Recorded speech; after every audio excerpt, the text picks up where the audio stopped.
मोहब्बत एसार है उसके लिए जिसे दोस्त जानो, इस चीज़ का जिसे पसंद करो। मोहब्बत खुदा की इमानत है, जो मोहब्बत किसी इवज़ पर हो ज़ाइल हो जाती है। जब मोहब्बत कामिल हो जाती है तो अदब की शर्त गिर जाती है। मोहब्बत मजबूत दिलों को कमज़ोरी की मश्क करवाती है।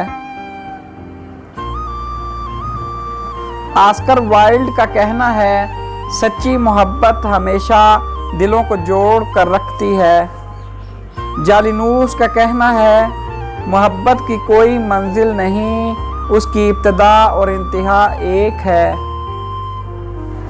मोहब्बत एक ऐसा तिलस्मी चिराग है जो अंधेरे में रोशनी की तरफ और रोशनी से अंधेरे की तरफ ले जाता है।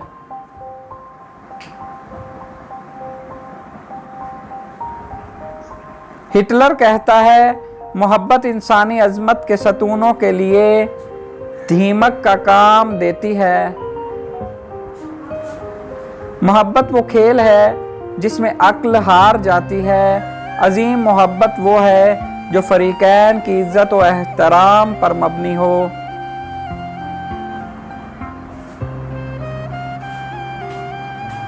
मोहब्बत करो तो ऐसे जैसे धीरे धीरे बहती नदियाँ, क्योंकि तूफ़ानी मोहब्बतें अक्सर सब कुछ बहा कर ले जाती हैं।